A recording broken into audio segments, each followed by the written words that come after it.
Please give a warm welcome to the President of the United States of America, the Honorable George W. Bush.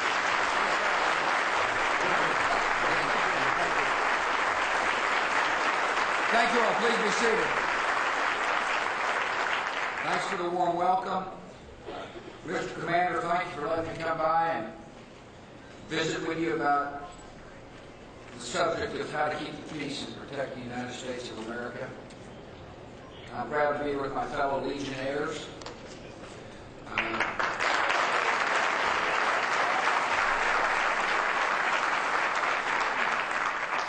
Always a pleasure to be in the midst of veterans who served our country. I see some people who are not quite veterans yet that are with us. Members who are serving all branches of government, and I thank you all for coming. Appreciate your interest.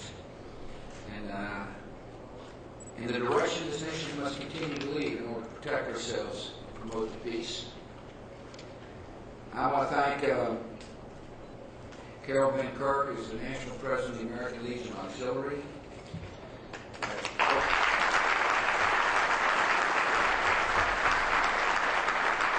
Old Tom Box, wise enough to always include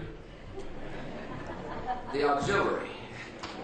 He knows something about He knows something about leadership. I want to thank Paul Haas.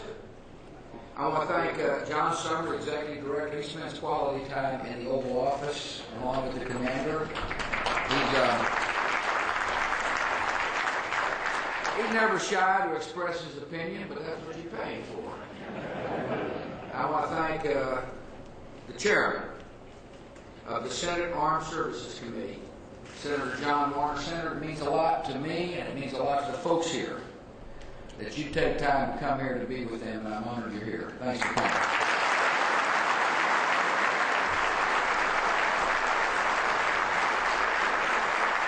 The American Legion is one of America's great organizations. From your founding after World War I to today's war on terror, Legionnaires have fought for our freedom. And you fought with brave veterans who defended our freedom as well. You served our country in uniform, and you served our country in civilian life.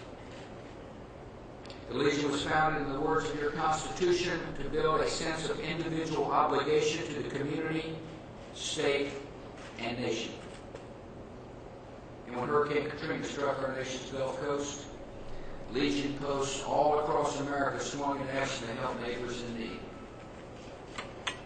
Take, for example, Post 338 in Bragner, Ohio. These good folks helped arrange medical transportation to reunite a sick child with his family after the family was forced apart because of the storm. Or Post 27 in DeRidder, Louisiana, which turned its bingo hall into an emergency shelter for 41 kidney dialysis patients and their caregivers and their loved ones. I think it's very interesting what the Post Commander, retired Navy Master Chief Bill Lofton said. By the way, he said it when he was cooking hot meals and helped care for disabled evacuees. He put it this way: this is for human life. That's what the Legion is all about. In times of crisis, our citizens know Legionnaires always come through, and I appreciate it.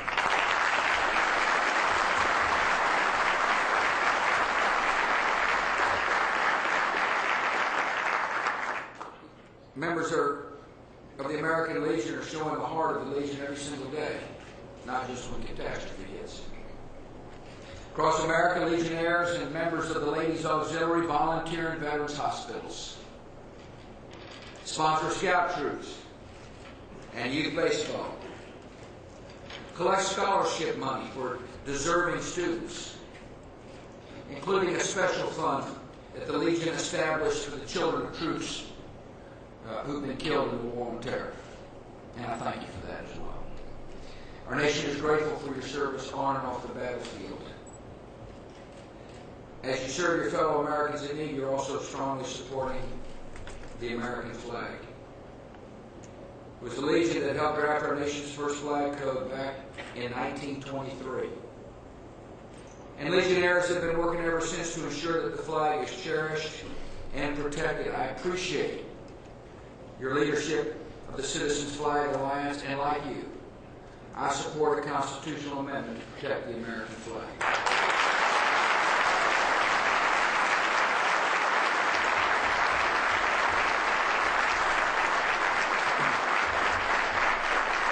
As veterans, you have placed the nation's security before your own lives, and that sacrifice creates a debt that our country can never fully repay. Yet there are things government can do, such as strongly support our veterans. And that's precisely what my administration is doing.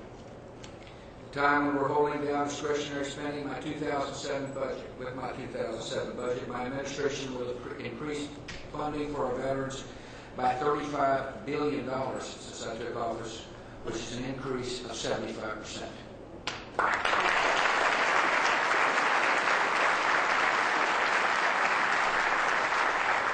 We have made health care a top priority for my administration. With my 2007 budget, we'll increase VA's medical care budget by 69% since 2001. Our increased funding has given almost 1 million more veterans access to the VA medical care system. Since January 2002, disability claims are being processed 63 days faster than they were when I took office. In the last 4 years, we've committed almost $3 billion to modernize and expanding VA facilities so that more veterans can get care closer to home. We're working to ensure that veterans with the greatest needs, those with service disabilities and lower incomes and special needs, are given priority. We're making sure that our men and women returning from combat are the first in line for treatment.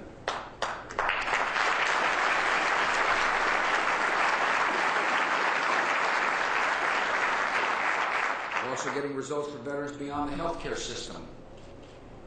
For more than a century, federal law prohibited disabled veterans from receiving both their military retired pay and their VA disability compensation. Combat injured and severely disabled veterans deserve better. I'm the first president in more than 100 years to sign concurrent receipt legislation.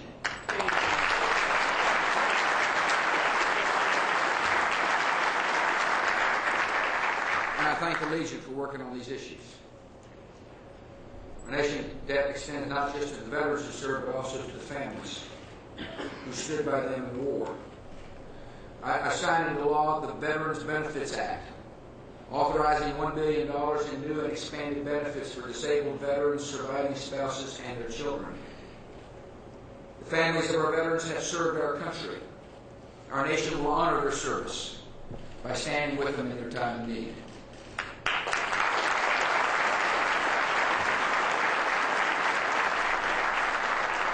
Veterans, you know what it means to leave your family, put on a uniform, and head off to war. And today in Afghanistan and Iraq and other fronts in this war on terror, a new generation of servicemen and women is carrying on your legacy of selfless sacrifice and courage under fire. As they fight dangerous enemies in distant lands, I know that you share America's pride in them. And I thank all of you for your strong support of our troops in harm's way.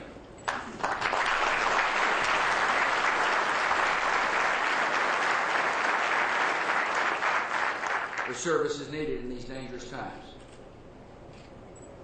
We remain a nation at war. The war reached our shores on September 11, 2001, when our nation awoke to a sudden attack. Like generations before us, we have accepted new responsibilities, and we will confront these dangers with firm resolve.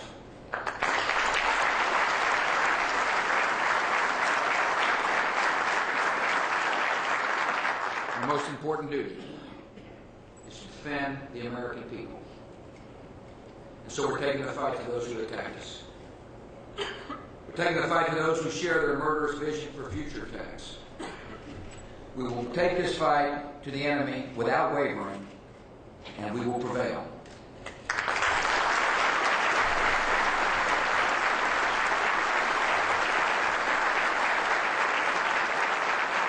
The enemy we face is brutal and determined.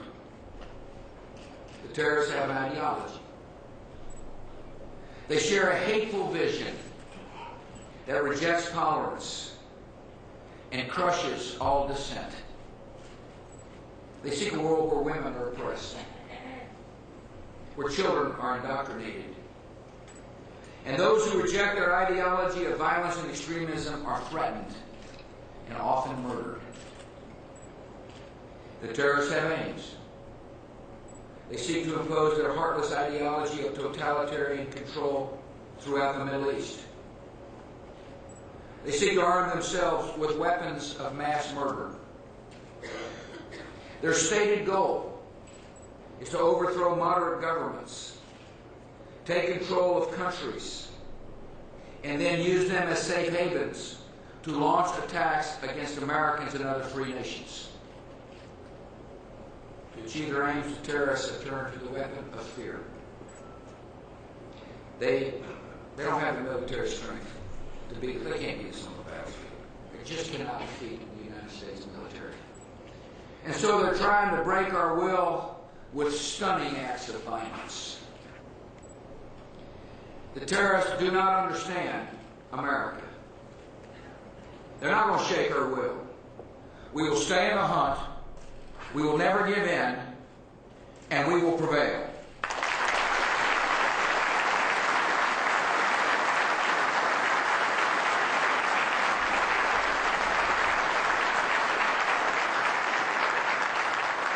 After the attacks of September the 11th, we have set forth a new strategy to do our duty to protect the American people.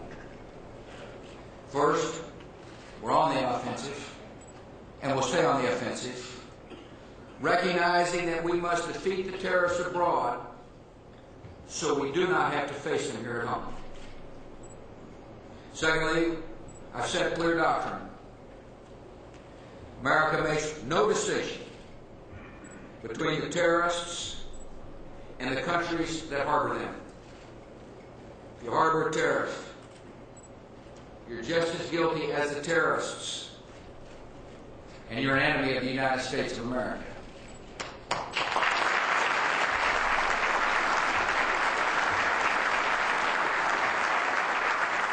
Thirdly, one of the clear lessons of September the 11th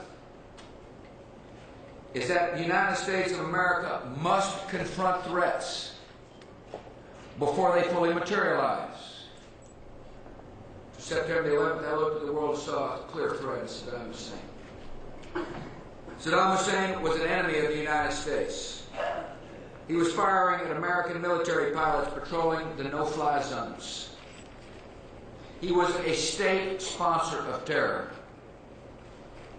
He was in open defiance of more than a dozen United Nations resolutions. He had invaded his neighbors. He had brutalized his people. He had a history of using and producing weapons of mass destruction. Saddam defied the will of the world. And because we acted to remove this threat, Saddam Hussein is in prison. He's on trial for his crimes. And the world is better for it.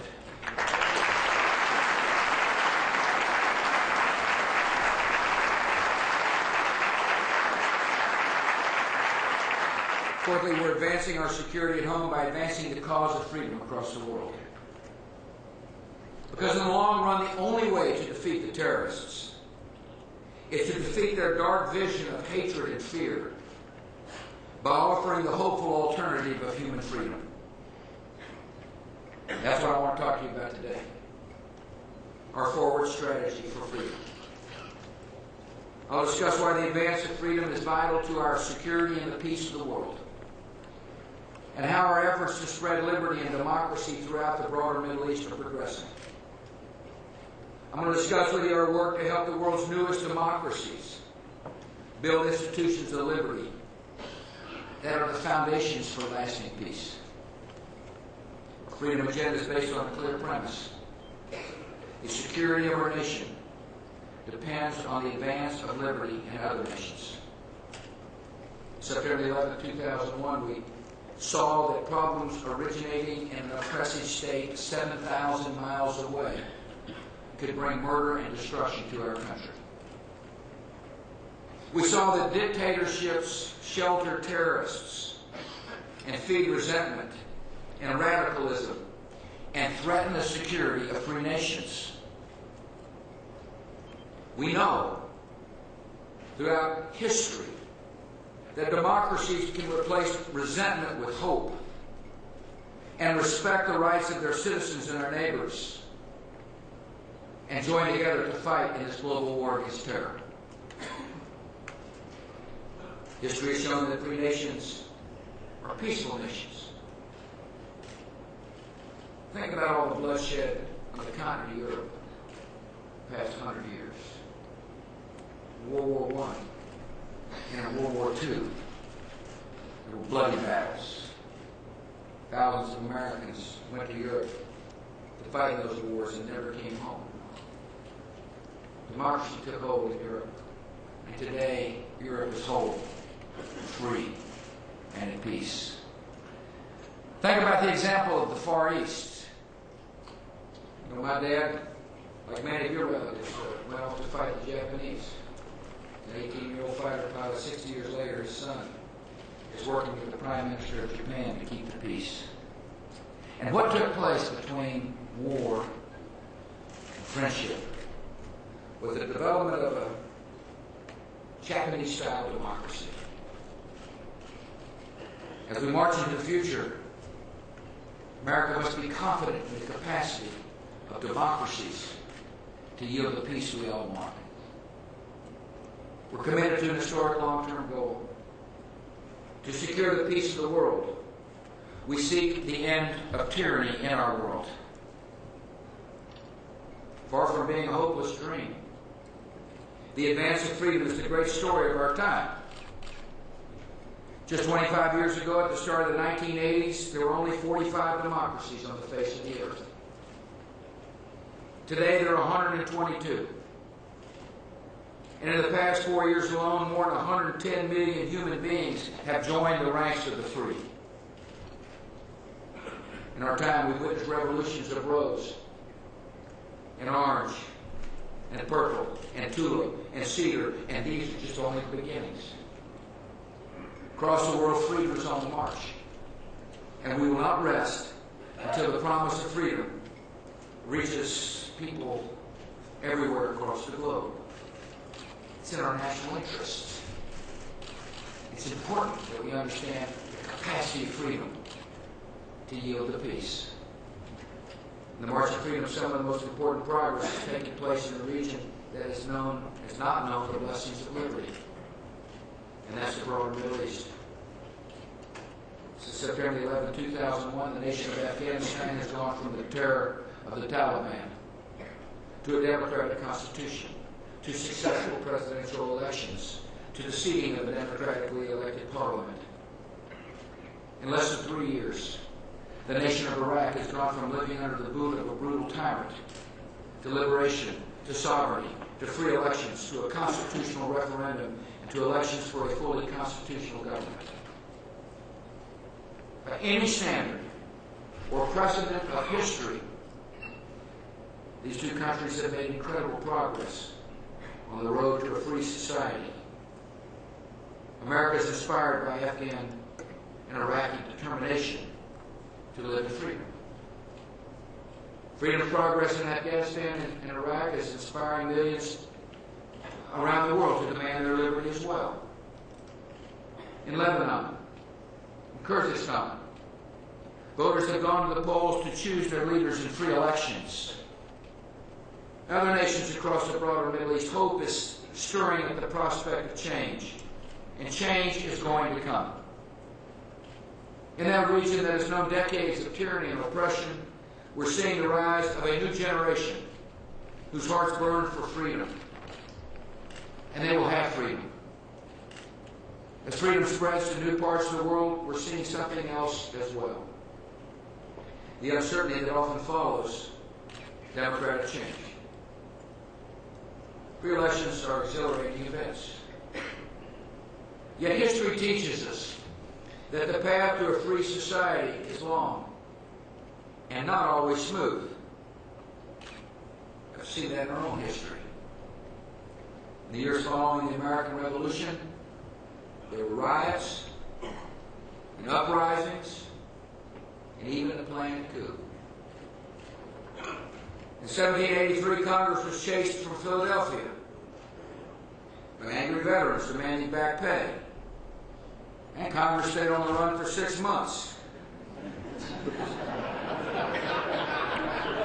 It was then that Congress learned, don't mess with American veterans.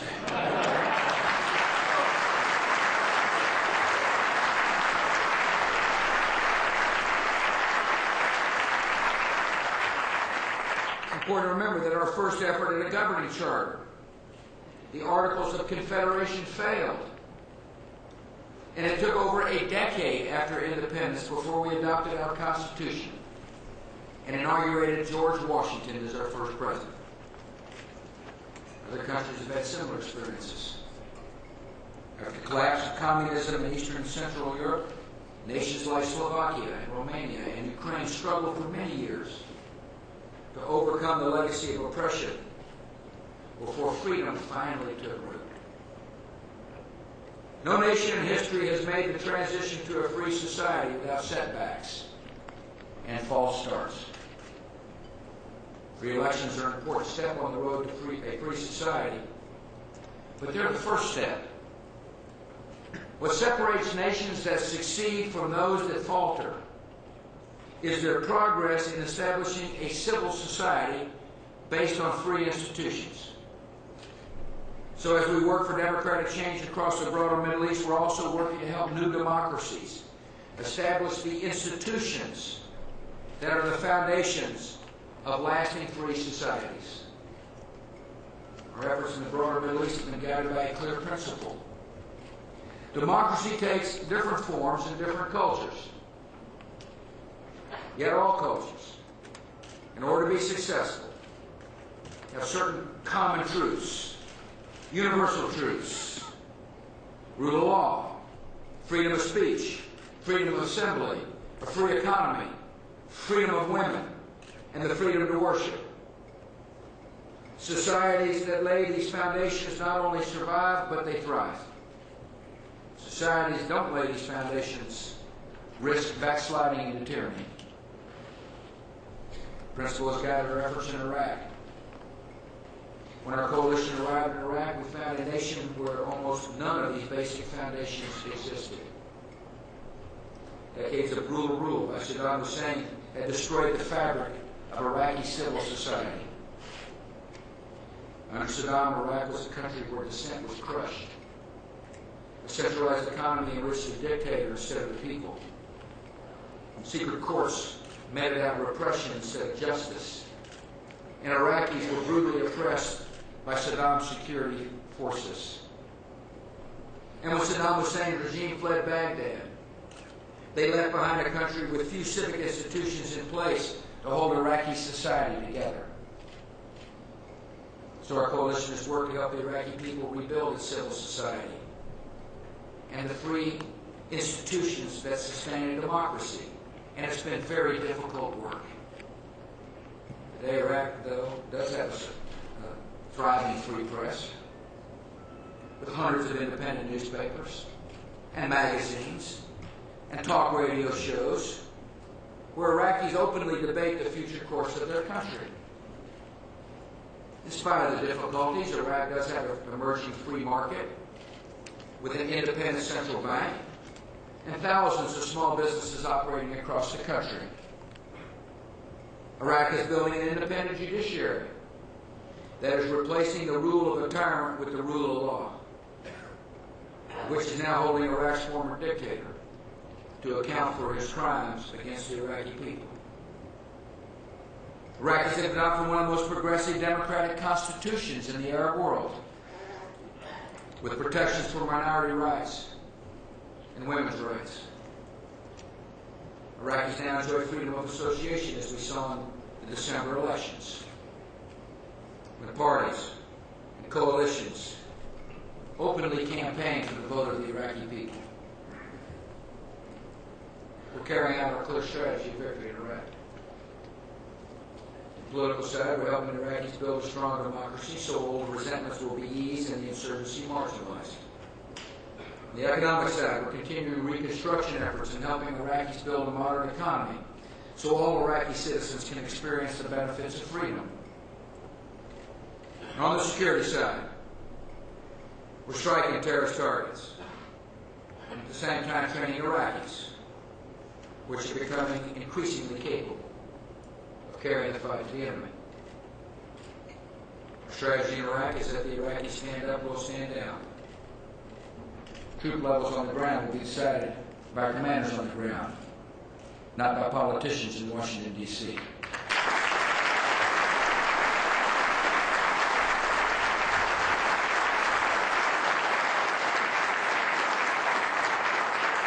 In all aspects of our strategy, we've learned from experiences. We've learned from the good advice of people like Chairman Warner.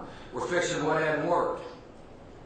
We'll continue to make changes as necessary to complete the mission, to meet the objective, and that is a country which can sustain itself, defend itself, protect itself, and serve as a strong ally in the war on terror.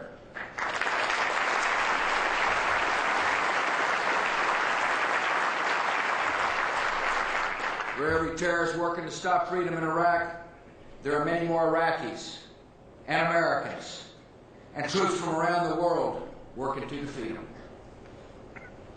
Still a lot of work to be done. The enemies of free Iraq are working to stop Iraq's democratic progress.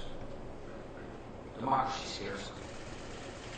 They understand a democratic Iraq will be a major defeat in their totalitarian aims. They're going to continue their campaign of violence and destruction. We saw their brutality again this week when terrorists bombed the Golden Mosque in Samarra. That mosque is one of the holiest sites in Shia Islam. The senseless attack is an affront to people of faith throughout the world. The United States strongly condemns this cowardly act of terror and the subsequent attacks on other mosques and holy sites in Iraq. We will do everything in our power to help the Iraqi government identify and bring to justice those responsible for the terrorist acts. It's a moment of choosing for the Iraqi people. This morning I talked to our ambassador in Iraq, Zal-Kalahan, and General Casey. Zal is actively engaged with leaders of all political factions to ensure a common message of restraint and unity. He reports to me that the leaders are committed to stopping civil strife. The government is taking concrete steps to determine how the attack happened and the necessary actions to help move the political process forward. The ambassador reports many religious leaders are committed to a unified Iraq, a peaceful Iraq. The response by the Grand Ayatollah Sistani and many other leaders has been constructive and very important. And we appreciate their leadership. It's also been a test for the Iraqi security forces. General Casey reports they're doing a fine job of enforcing curfew and working to restore order and calm. We can expect the coming days will be intense. Iraq remains a serious situation. But I'm optimistic because the Iraqi people have spoken and the Iraqi people made their intentions clear. In December, more than 11 million Iraqis sent a clear message to the world and to the terrorists. They want their freedom. They want their country to be a democracy. Each of these elections that took place last year saw larger and broader participation than the one that came before. And with the results from the December elections in, the Iraqi leaders are now working to form a new government under a new constitution with different factions competing for position and jockeying for power. This is the way it has been required some patience as this process unfolds. The Iraqi constitution requires 2/3 of the parliament to form a government. which makes it harder to get agreement, but it helps ensure that all groups have a say in who governs them. The days ahead in Iraq was going to be difficult and exhausting. We're likely to see a lot of political bargaining. That doesn't happen under dictatorships. They seem orderly, particularly when one man makes all the decisions, and there is no need for negotiation or compromise. In democracy, different parties advance competing agendas, and they seek their share of power. And yet they reach accommodation and respond to the will of the people. And Iraqis are doing all this for the first time in the midst of violence and terrorist attacks. Yet now the negotiations now taking place in Iraq, a free government will emerge that will represent the will of the Iraqi people instead of that of a cruel dictator. And that will help us keep the peace. We're encouraging Iraqi leaders to reach out across political, religious, and sectarian lines and form a government that gives a voice to all Iraqis. And when the new Iraqi government assumes office, Iraq's new leaders will face tough decisions on issues such as security, reconstruction, and economic reform. The government will need to provide effective leadership and earn the confidence of the Iraqi people by showing it can protect them. The government will also need to put a stop to human rights abuses by security officers, by building free institutions and an inclusive society that provides minority rights. Iraqi leaders will bring the nation together, and this will help defeat the terrorists and the Saddamists who are fighting Iraq's democratic progress. Some critics have pointed out that the free elections in the Middle East have put political power in the hands of Islamists, extremists, in the case of the Palestinian elections, a notorious terrorist organization. Critics argue that our policies of promoting democracy are backfiring and destabilizing the region. I strongly disagree. First, their argument rests on the false assumption that the Middle East was a bastion of stability before the United States came in and disturbed the status quo by promoting democracy. It was the status quo of the Middle East that led to the bombing of our embassies in Kenya and Tanzania. It was the status quo in the Middle East that led to the attack of the USS Cole that killed 17 American sailors. The status quo in the Middle East that produced 19 hijackers and took planes and crashed them in the Pentagon and the World Trade Towers and killed nearly 3,000 innocent people on September the 11th, 2001. The status quo in the Middle East was dangerous and unacceptable, and our security demanded that we change it. Secondly, the idea that lasting stability can be achieved by denying people a voice in the future control of their destiny is wrong. It is in large part because people in the Middle East have been denied legitimate means to express dissent that radical extremism has flourished. And it's only by giving people in the Middle East the freedom to express their opinions and choose their leaders that we will be able to defeat radical extremism. As liberty spreads in the broader Middle East, freedom will replace despair and hope. And over time, the terrorist temptation will fall away. There are free societies that do not take root overnight, especially countries that have suffered from decades of tyranny and repression. It should come as no surprise that after 60 years of Western nations excusing and accommodating the lack of freedom in the Middle East, civil society in that region is not strong. And those with the most extreme views are the most organized. It will take time for the people of this region to build political parties and movements that are moderate in their views and capable of competing in a free democratic system. Yet free elections cannot wait for perfect conditions.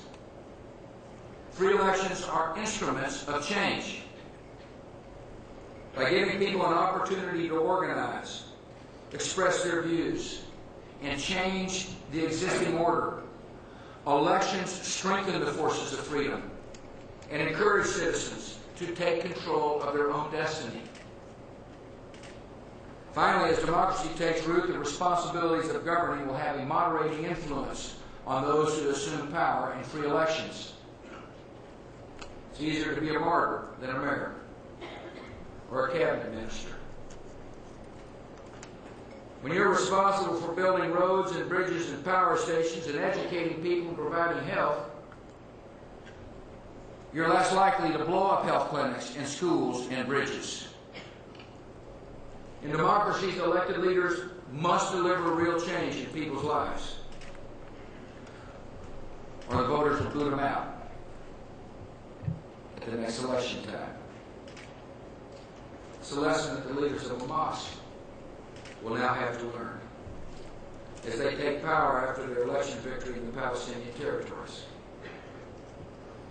Hamas campaigned on a platform of fighting corruption and improving social services.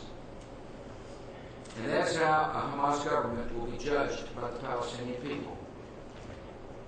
The leaders of Hamas have a choice to make.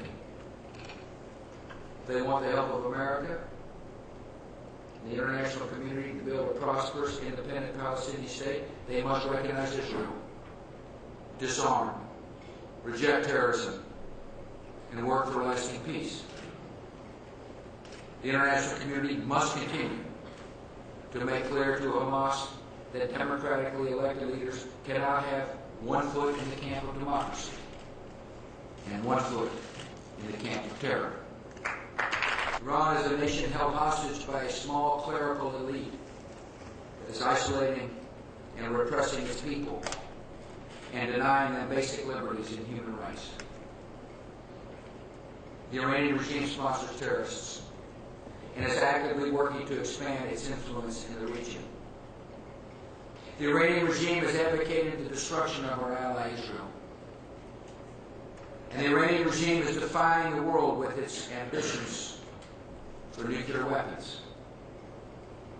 America will continue to rally the world to confront these threats. And Iran's aggressive behavior and pursuit of nuclear weapons is increasing its international isolation. When Iran's case was brought before the IAEA earlier this month, 27 nations voted against Iran, including Russia and China and India and Brazil and Sri Lanka and Egypt and Yemen. The only nations to support Iran were Syria, Cuba, and Venezuela. Now Iran's case will be taken up to the UN Security Council. The free world is sending the regime in Tehran a clear message. We're not going to allow Iran to have nuclear weapons. The world's free nations are also worried because the Iranian regime is not transparent. You see, a non-transparent society that is the world's premier state sponsor of terror cannot be allowed to possess the world's most dangerous weapons. So as we confront Iran's nuclear weapons ambitions, we're also reaching out to the Iranian people to support their desire to be free, to build a free, democratic, and transparent society. Support the Iranian people's efforts to win their own freedom. My administration is requesting $75 million in emergency funds to support democracy in Iran. It's a more than fourfold increase over current levels of funding. These new funds will allow us to expand radio and television broadcasts into Iran. They will support reformers and dissidents and human rights activists and civil society organizers in Iran, so Iranians can organize and challenge the repressive policies of the clerical regime. They will support student exchanges so we can build bridges of understanding between our people and expose more Iranians to life in a free society. By supporting democratic change in Iran, we will hasten the day when the people of Iran can determine their own future and be free to choose their own leaders. Freedom in the Middle East requires freedom for the Iranian people. And America looks forward to the day when our nation can be the closest of friends with a free and democratic Iran.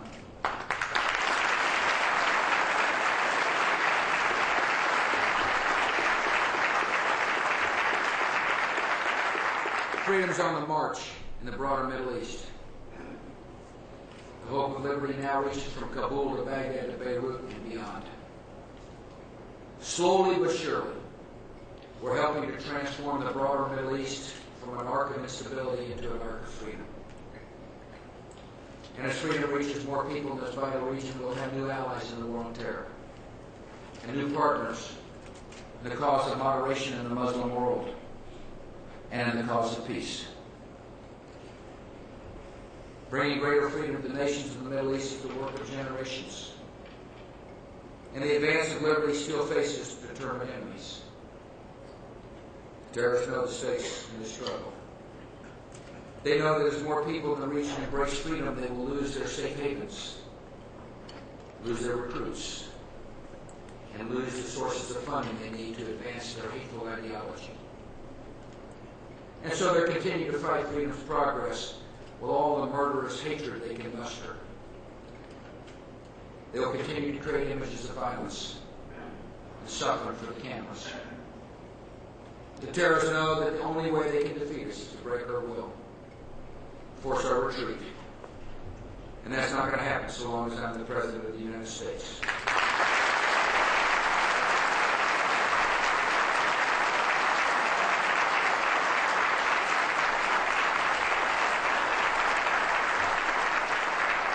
We will stay on the offense.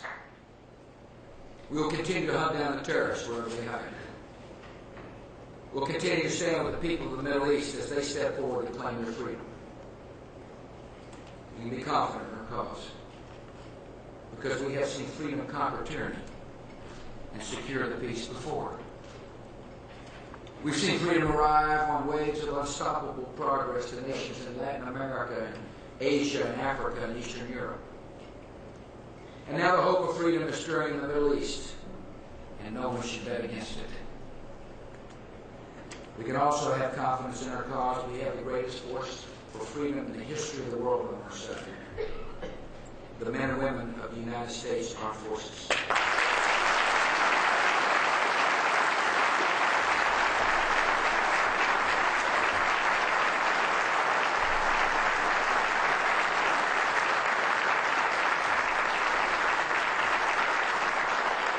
They are serving with courage and distinction on many fronts in the war on terror. And I know America's veterans feel a special bond with them as they defend freedom in foreign lands. In this war, we've lost some really good men and women who left our shores to defend liberty and did not live to make the journey home. Others have returned from war with wounds the best medicine cannot heal. As veterans, you've lost friends and comrades in the field of battle. And you understand the sadness that has come to some of our nation's military families. We pray for the families of the fallen, and we honor the memory of all who have given their lives in freedom's cause. And we will honor that memory by defeating the terrorists and spreading liberty and laying the foundation of peace for generations to come.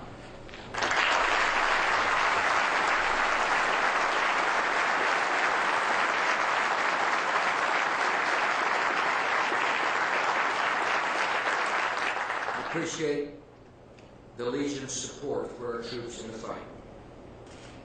I appreciate the example you have set for those who wear the uniform today. Before Veterans Day a few years ago, a group of soldiers serving in Iraq sent a letter to the American Legion headquarters here in Washington. They wrote, quote, "Veterans of past wars will forever be in our hearts as American heroes. Their sacrifices give us courage, and their devotion reminds us of what we are fighting for. Our men and women on the front lines are taking inspiration from the valor and courage that you've shown on the field of battle. When they face dark moments in the thick of the fight, they remember that you faced enemies as brutal and determined as those who threaten America today. And they remember how you prevailed. And now they're picking up your mantle, carrying on your fight. And like our veterans, that brings security to our citizens and freedom to the world. Thank you for your idealism. I thank you for your dedication to God and country. May God bless our veterans. May God bless our troops in uniform.